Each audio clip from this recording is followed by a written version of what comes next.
નમસ્કાર દોસ્તો. તો આજે વાત કરવી છે mini-ielts.com વેબસાઇટ પરથી એક બીજા રીડિંગ ટેસ્ટ પેસેજની.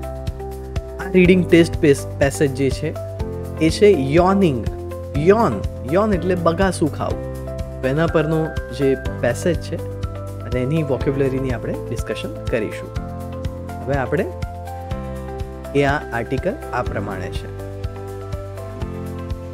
આ જે આર્ટિકલ જે છે એમાં વાત એવી કરી છે કે યોનિંગની જે પ્રોસેસ છે, જે ફિઝિકલ પ્રોસેસ, એ યોનિંગની પ્રોસેસની વાતમાં એક્સપ્લેન એ રીતે કરી છે કે જુદા જુદા જે એના પર રિસર્ચ થયા છે, જે રીતે એ યોનિંગ જે છે એ ક્યાં કોણે શું રિસર્ચ કર્યું છે, એમના શું ફાઇન્ડિંગ્સ છે એના વિશે, અને એની એક જે ફિઝિકલ પ્રોસેસ છે, કેવી રીતે આપણને બગાસું આવે, કેવી રીતે શરૂ થાય, એની બધી વાત છે. હવે દર વખતની જેમ આપણો જે સ્પોટિફાઈનો આના પરનો પોડકાસ્ટ છે, આની લિંક અને આ જે ઓરિજિનલ આર્ટિકલ છે, આ બંને લિંક અહીંયા ડિસ્ક્રિપ્શનમાં હું મૂકી દઈશ. હવે આપણે વાત કરીશું જનરલ આની આઈડિયા વિશે કે આ જે યોનિંગ છે એ કઈ રીતે વર્ક કરે છે, શું છે. હવે બેઝિકલી બગાસું ખાવાની જે વસ્તુ છે એનામાં પહેલાં તો આ ટોપિક જ એવો છે કે જનરલી કોઈ સાયન્ટિફિક રિસર્ચ આના પર એટલું જલ્દી થાય નહીં. એટલે એક સાયન્ટિસ્ટની વાત છે કે એને એના સ્ટુડન્ટ્સને કે એના જે ફેલો જે રિસર્ચર્સ છે એમને આ યોનિંગ પર રિસર્ચ કરવાનું રિક્વેસ્ટ કરવા એને ખૂબ મહેનત પડી. એને બીજા લોકોને એ સમજાવવું કે ભાઈ આના બી કંઈક ફાયદા છે, આના કંઈક મેરિટ છે. મેરિટ એટલે એના ફાયદા, એના પ્લસ પોઈન્ટ્સ. તો એ વસ્તુ બહુ જ અઘરી પડી એને. હવે કારણ કે આવી સામાન્ય વસ્તુ કોઈ એમ કે ભાઈ સ્નીઝ એટલે છીંક ખાવી, એના પર રિસર્ચ કરો, તો એ કોઈ એવો ટોપિક નથી કે જનરલી લોકોને એમાં ખાસ રસ પડે. એટલે ઘણા વર્ષો સુધી આ જે પ્રોસેસ છે, ફિઝિકલ પ્રોસેસ, એના પર એટલું રિસર્ચ નહોતું થયું. હવે રિસર્ચ આ લોકોએ જે કર્યું એ રિસર્ચ પરથી એક બે વસ્તુઓ, એ લોકોનું ઓબ્ઝર્વેશન એમને જે મળ્યું એ આ છે કે જનરલી દરેકને જે બગાસા આવે એની જે ડ્યુરેશન છે અને એની ફ્રીક્વન્સી એ દરેકને વધતે ઓછે અંશે એ એમની પોતપોતાની રીતે અલગ અલગ હોય. કોકને લાંબુ બગાસું આવે, પણ ઓછી વાર આવે. કોઈને નાના ડ્યુરેશન માટે બગાસું આવે, 2 કે 3 સેકન્ડ માટે, પણ વધારે વખત આવે. આ વસ્તુઓ જુદી જુદી છે. પણ એવું નથી કે એક બગાસું આવવું, યોનિંગની જે પ્રોસેસ છે એની ડ્યુરેશન છે એ ફિક્સ છે. એટલે 2 સેકન્ડના ધારો કે 10 બગાસા આવે અને 5 સેકન્ડના 4, તો એમ કરીને ટોટલ જે ડ્યુરેશન જે સરખી રહે એવી રીતે કોઈ કમ્પેન્સેશનની કોઈ મિકેનિઝમ નથી. એ વસ્તુઓ દરેકની અલગ છે. પછી એક બીજી વાત આમાં ઓબ્ઝર્વેશનમાં એવી કરી છે કે યોનિંગ જે છે એ ક્યારે હાફ યોન એવી કોઈ વસ્તુ જ નથી. It is known existent. એવી કોઈ ટર્મ જ નથી કે અડધું બગાસું આવ્યું. બગાસું પૂરું જ આવે. બીજું, અગર એ આવે, એનો ઓનસેટ શરૂ થાય, તરત જ એ બગાસું પૂરેપૂરું જ્યાં સુધી થાય નહીં ત્યાં સુધી એ તમને સેટિસ્ફેક્શન ના મળે. તમે આને જે કહેવાય ને કે આને બગાસું રોકી ન શકો. જેમ કે સ્નીઝ, છીંક આવવાની હોય તો જનરલી આપણે એને રોકી ન શકીએ, એ આવે જ. એવી રીતે એકવાર બગાસું આવવાની શરૂઆત થાય એટલે એ આવે જ. ઇવન આ લેક્ચર સાંભળતા કે ઇવન આનો પોડકાસ્ટ સાંભળતા પેલો સ્પોટિફાઈનો ઘણી વખત એવું થશે કે તમને બગાસા આવશે, કારણ કે રેકોર્ડ કરતી વખતે ખુદ મને બગાસા આવતા હતા. એટલે એ વસ્તુઓ કેવી છે કે આ શક્ય પેલું એવું નથી કે તમે એને રોકી શકો. વાત એવી છે કે આનું આ લોકોએ જે ઓબ્ઝર્વેશન કર્યું એમાં 3 ટાઈપના યોનિંગ આવ્યા. એમણે ટ્રાય કર્યો કે 3 રીતે આને આપણે ટેસ્ટ કરી જોઈએ. તો એવી એક છે ક્લોઝડ નોઝ, એટલે કે નાક આપણે બંધ રાખવાનું, નાક બંધ રાખી અને મોઢાથી યોનિંગ કરવાનું. તો જેમાં યોનિંગની પ્રોસેસ શું છે કે શરૂઆતમાં ઇન્હેલેશન, આપણે શ્વાસ અંદર તરફ લઈએ અને છેલ્લે બગાસું જ્યારે પતે ત્યારે એક્ઝેલેશન, એક્ઝેલ એટલે ઉચ્છ્વાસ બહાર કાઢવો. તો આ બધી વસ્તુઓ ક્લોઝડ નોઝ આપણે જ્યારે નાક બંધ હોય છે તો થઈ શકે. હવે બીજું જે છે એ ક્લેન્ચ્ડ ટીથ. ક્લેન્ચ્ડ એટલે ટાઇટલી કોઈ વસ્તુને ક્લોઝ કરવી. ક્લેન્ચ્ડ ફિસ્ટ, ફિસ્ટ એટલે મુઠ્ઠી, તો ક્લેન્ચ્ડ ફિસ્ટ, ક્લેન્ચ્ડ ટીથ. ક્લેન્ચ એટલે જોરથી બંધ રાખવું. જનરલી આપણે ગુસ્સામાં દાંત કચકચાઈએ કે જે છે એ ક્લેન્ચિંગ. તો એ જે છે કે દાંત બંધ રાખવા કચકચાઈને, પણ છતાં મોઢાથી પેલું યોનિંગ કરવું. તો એકંદરે એ વસ્તુ પણ એટલી પોસિબલ થતી નથી, કારણ કે જે બગાસામાં જે એર ફ્લો, એક શબ્દ છે ગેપિંગ જો, GAPING, ગેપિંગ જોઝ, મતલબ જે મોટું મોં ખોલ્યું હોય એને ગેપિંગ કહેવાય. તો એ જે છે એના વગર ખરું સેટિસ્ફેક્શન નથી મળતું. તો આ બધી વાત છે. હવે જે વાત છે અને છેલ્લું કે જેમાં ક્લોઝડ માઉથ, ત્યાં તો આ શક્ય જ નથી, કારણ કે નાકથી જેમ આપણે રેસ્પિરેશન, આપણે શ્વાસ લઈએ તો એ વખતે આપણે બ્રીધિંગ વખતે શું કરીએ કે નાકથી શ્વાસ લઈએ ઊંડો અને નાકથી જ બહાર કાઢીએ જનરલી. તો એ શક્ય છે, પણ આ બ્રીધિંગની પ્રોસેસ નથી. યોનિંગમાં તમારું મોં જે છે એ ખુલવું જ જોઈએ, તો જ જે એક્ઝેલેશન છે, જે હવા બહાર કાઢવાની છે, એ વસ્તુઓ પ્રોપર થાય.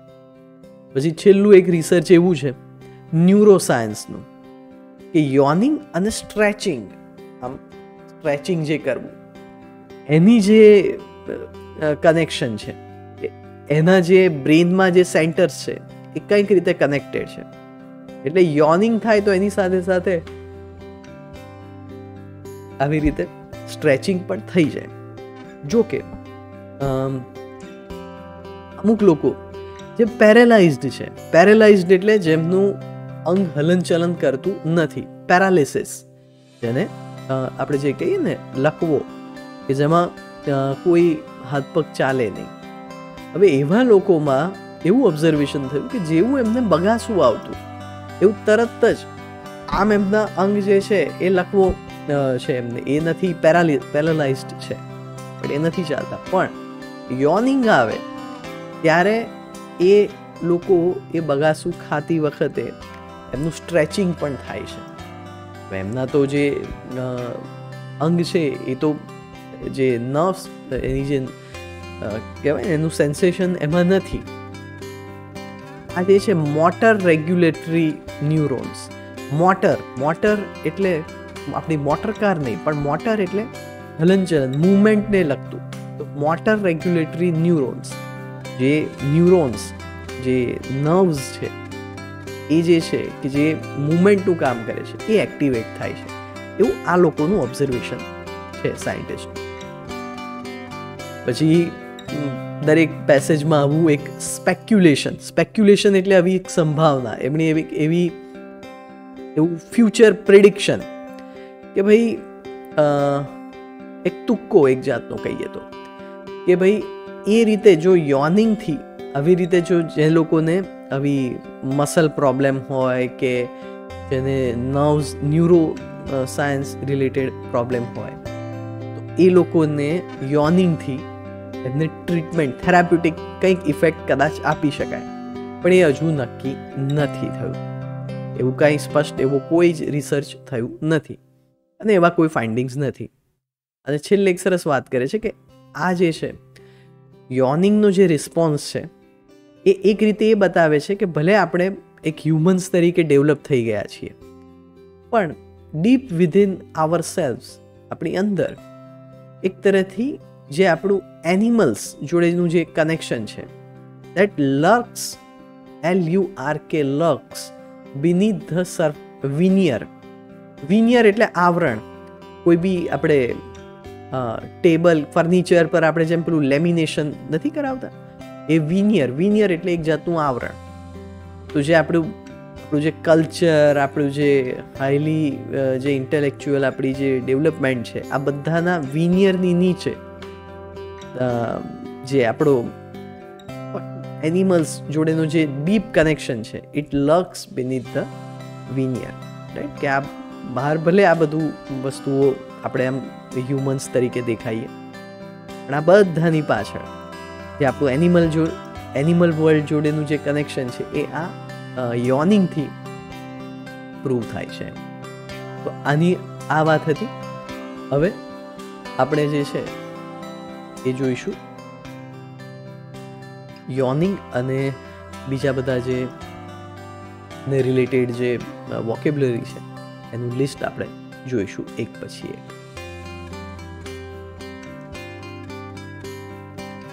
એક છે, પહેલું છે ગેપ, GAPE, ગેપ. ગેપ એટલે to look in great surprise at someone or something, especially with an open mouth. આપણું મોં ખુલ્લું રાખીને આશ્ચર્યની જે ઘટના થાય ત્યારે આપણું કેવું આમ મોં પોળું થઈ જાય, તો એ છે ગેપ. પછી છે કન્ટેજન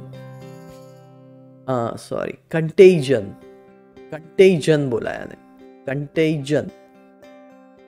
એ જે છે the situation in which a disease is spread by touching someone or something, મતલબ કે ચેપી વસ્તુ. આમાં એક વર્ડ આપ્યો છે, એક ફ્રેઝ છે, એ છે કન્ટેજન રિસ્પોન્સ. કન્ટેજન રિસ્પોન્સ એટલે કોઈને બગાસું આવે તો તમને પણ એને જોઈને બગાસું આવશે, એ છે કન્ટેજન રિસ્પોન્સ. પછી છે એક્ઝેલેશન, બરાબર? Action of sending air out of your lungs, exhale કરવું. ઇનએવિટેબિલિટી મતલબ the fact of being certain to happen and unable to be avoided or prevented, બરાબર? ઇનએવિટેબિલિટી કે ભાઈ આ જે યોન છે એ આવવાનું જ છે, એકવાર જો આવી ગયું ઓનસેટ, એનું શરૂઆત થઈ ગઈ તો એ આવશે જ. પછી છે સ્ટાઇફલ એટલે ગળું ઘોંટવું, એકચ્યુઅલી એને કંટ્રોલ કરવું, રોકવું. જેમ કે to cause to be unable to breathe because you have no air, right? એક તરહથી કોઈને શ્વાસ પેલું નહીં કે એનો દમ ઘૂંટી કાઢવો એમ, તો એને બ્રીથ મતલબ શ્વાસ ન લેવા દેવું એમ, તો એ જે છે સ્ટાઇફલ. સ્ટાઇફલ શબ્દ જનરલી ગળું ઘોંટવામાં આવે, પણ આને બીજી રીતે પણ લેતા હોય કે stifle your voice, stifle to prevent something from happening, being expressed or continuing, right? ભાઈ જો he stifled a cough, yawn, scream, sneeze, બરાબર? અહીંયા વર્ડ વાપર્યો છે સેન્ટેન્સ, પણ ત્યાં લખ્યું છે કે it is very difficult, impossible to stifle a yawn. પછી onset એટલે શરૂઆત, the onset of something, the moment at which something begins and especially something uncomfortable or unpleasant, the onset of winter. પછી છે clenched teeth, કે મેં ક્લેન્ચિંગની વાત કરી હતી, to close or hold something very tightly, often in a determined or angry way. Through clenched teeth માં એક આ સરસ ફ્રેઝ છે, એકદમ ગુસ્સામાં દાંત કચકચાઈને બોલીએ તો એને through clenched teeth. Get out of here, she said through clenched teeth. પછી છે કાર્ડિયોવાસ્ક્યુલર, કાર્ડિયાક એટલે હાર્ટ, અને વાસ્ક્યુલર વેસલ્સ એટલે આપણા જે બ્લડ વેસલ્સ, જે લોહીની ધમની અને શીરા જે કહીએ ને એ લોહીની નસ, એમ વેસલ એટલે નસ, એને રિલેટેડ વાસ્ક્યુલર કહેવાય. તો કાર્ડિયોવાસ્ક્યુલર એટલે relating two heart and blood vessels. આ જુઓ, અને આનો સ્પેલિંગ છે FOETUS, પણ ફીટસ અને બોલાય ફીટસ. ફીટસ એટલે ગર્ભ, ભ્રૂણ, જે હોય ને, a young human being or animal before birth, બરાબર, ગર્ભ. પછી છે ડિટરિયોરેટ, ડિટરિયોરેશન. ડિટરિયોરેશન એટલે the fact or process of becoming worse, બરાબર. આમાં ઓર હાલત ઓર બગડતી જવી, ખરાબ થતી જવી. અને આ જે છે એ છે લક. લક એટલે two wet or move in a secret way so that you cannot be seen, especially because you are about to attack someone or do something wrong. જ્યારે તમે કોઈના પર અટેક કરવાના હોય કે કંઈક ખરાબ કરવાના હોય ત્યારે છુપાઈને આમાં મોકાની રાહ જોવી, એ છે લક. લક મતલબ એક તરફથી છુપાઈને રાહ જોવી કે ક્યારેક હુમલો કરવાનો કે કોઈ કંઈક એક્શન લેવાની છે. જનરલી, બરાબર, કંઈક ખરાબ કરતી વખતે આપણે કેવું, આપણે એટલે નથી કરતા કે આપણે ખરાબ કરીએ છીએ, પણ એમ કે એક યોગ્ય મોકાની રાહ જોવે, એવી રીતે છુપાઈને ફરવું. લર્કિંગ એટલે આમ છુપાઈને મોકાની રાહ જોવી. અને એક બીજું છે લર્કિંગ, એટલે કશું કરવું નહીં, ખાલી આંટા ફેરા મારવા. તો એ જે છે એ બી લર્કિંગ. એક સરસ ઇન્ટરનેટ માટેનો એક શબ્દ છે કે ભાઈ તમે ખાલી બીજાની પોસ્ટ જોયા કરો, પોતે કશું પોસ્ટ ના કરો, એને કહેવાય લર્કિંગ. To spend time in a chat room or on a social media website and read what other people have posted, right? Without posting anything yourself, right? So, more or less every day we do lurking, right? I lurk on social media, right? So I lurk on the internet, but I mean to say that this you can say during your exam, that I don't use social media that much for posting anything new. I just like lurking there, or I am ashamed એટલે મને શરમ આવે છે. I am ashamed to confess that I only do lurking on the social media. So that is it. હવે આ બધા જે words છે, ફરીથી હંમેશા કેમ્બ્રિજ ઓનલાઈન ડિક્શનરી અથવા તો કેમ્બ્રિજ એડવાન્સ્ડ લર્નર્સ ડિક્શનરી, હંમેશા એનો આગ્રહ રાખો.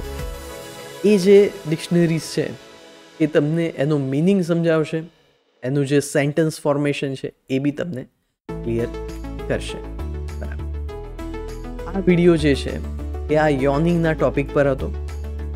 આના ક્વેશ્ચન આન્સર એકવાર આ ટોપિક પ્રોપર ક્લિયર થઈ જાય પછી તમે આને વાપરી શકો. તો આના જે ક્વેશ્ચન આન્સર છે એ તમે સોલ્વ કરવા ટ્રાય કરો. એ પહેલાં આખો જે પેસેજ છે એ રીડ કરી લેવો, સમજી લેવો, અને પછી એને સોલ્વ કરજો. લોકેટ કરવાની જે ટેકનિક છે કે સીધું ક્વેશ્ચન જોયું અને કીવર્ડથી તમે સીધું લોકેટ કરો છો, એ ના કરતા. નું રીઝન એટલા માટે છે કે લોકેટ કરવાની જે મેથડ છે એ દર વખતે કામ નહીં લાગે. જ્યાં મિનિંગ સમજીને જ્યારે સોલ્વ કરવાનું છે, ખાસ કરીને ટ્રુ ફોલ્સ નોટ ગિવન, ત્યાં એ વસ્તુઓ એટલી તમને હેલ્પફુલ નહીં થાય. આઈ નો ટાઈમ મેનેજમેન્ટ ઇમ્પોર્ટન્ટ છે, પણ ટાઈમ મેનેજમેન્ટથી પણ એક વધારે મહત્ત્વની વસ્તુ એ છે કે પ્રોપર એનું અન્ડરસ્ટેન્ડિંગ, કોમ્પ્રિહેન્શન જેને કહેવાય. તો એ તમને આખો પેસેજ વાંચ્યા પછી જ આવશે. તો ફરીથી જેમ મેં વાત કરી એમ આપણું જે સ્પોટીફાઈનો જે એપિસોડ છે એ સ્પોટીફાઈનો એપિસોડ તમારે પૂરેપૂરો સાંભળી લેજો. આખી ટેક્સ્ટનું વર્ડ ટુ વર્ડ એમાં ટ્રાન્સલેશન છે અને ડિસ્કશન છે. એટલે એ એકવાર તમે કરશો પછી પેલી જે વેબસાઇટ છે એના પર જઈ અને તમે એ પેપર સોલ્વ કરી શકો. આ વિડીયો જો તમને ગમ્યો હોય તો બિલકુલ આને લાઈક કરજો, અને તમારા જે મિત્રો જે IELTSની પ્રિપરેશન કરતા હોય એની સાથે તમે આ શેર કરજો. આ સાથે રજા લઉં છું અને આવતા વિડીયોમાં આપણે ફરીથી મળીશું. અને એક ખાસ વાત કે જેને પણ IELTSનું કોચિંગ કરવું જોઈતું હોય કે સ્પોકન ઇંગ્લિશ એના ક્લાસ કરવા હોય તો મારી કોન્ટેક્ટ ડિટેલ્સ આમાં ડિસ્ક્રિપ્શન બોક્સમાં છે. તમે જરૂરથી સનરાઈઝ IELTS એકેડમી જોઈન કરી શકો. આવજો.